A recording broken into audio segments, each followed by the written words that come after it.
I'm Greg Broadmore, Game Director at Weta Game Shop. That's Weta Workshop's new gaming division. We're down in Wellington in New Zealand. You've had a really interesting career. Kind of briefly go over what you've done with your life so far. Yeah. People often, because I've been working on Magic Leap on a video game for the last 7 years, they assume my background is in film, because I previously worked in film, but I would say my background is actually in unemployment. It's the longest job I had before starting this. I was unemployed and on the dole for 7 years. Not proud of it, maybe slightly proud of it.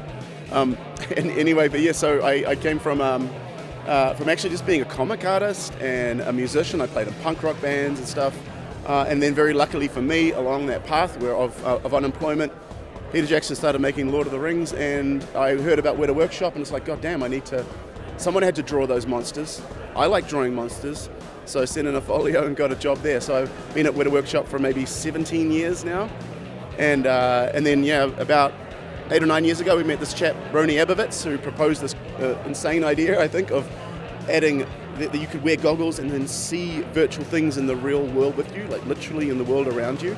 And I thought that was the most exciting idea I've ever heard as a creative. So I thought, I'm jumping in and helping doing that. So here we are, 7 years later, we've helped them to build the Magic Leap 1 and shipped our first game, Dr. Broadmore's Invaders. So talk about the process of going from artist to designer to game designer. Yeah, it's all the same thing, I think, at the end of the day. To me, like, it's just creation. I'm sure you're the same. You sit there and you just have idle thoughts about like what could be.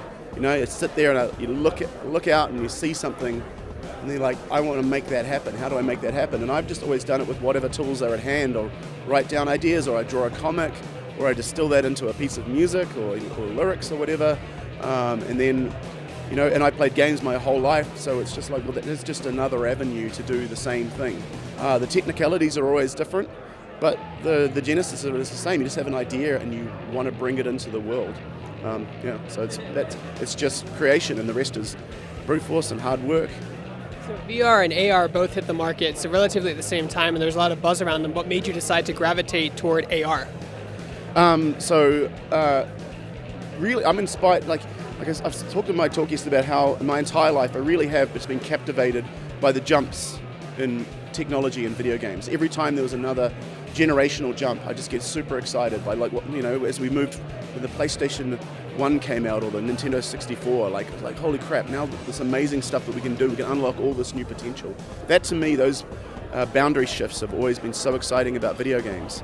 And to me, this was the next one. We were thinking about taking my Dr. Broadmore's world and making a traditional game, making a console game or a PC game, and that would have been fantastic. But when Rony came with this idea of games that can actually take place in the world with you, that just seemed like, well, that's kind of what I'm imagining the whole time anyway, right? When you look out at the world, I'm seeing my imagination creep out into the world, and I want to bring that to life. And you're telling me I can literally bring that to life, or virtually bring that to life. It's just a no-brainer to me personally anyway. I'm like, yeah, I want to do that. Yeah. So talk about some of the creative challenges when making an AR game, There are many, because if you think of everything through screen space, or even if you've just never thought about it deeply about what it means to make a game that has to coexist in the real world, half of the problem is a person, which is the same as a screen-based game, is like you've got to make the game adapt to the person, to their ergonomics and so on, and to their, what inputs are you tracking and how are they expressing themselves. But in mixed reality or spatial computing, the other half is the world.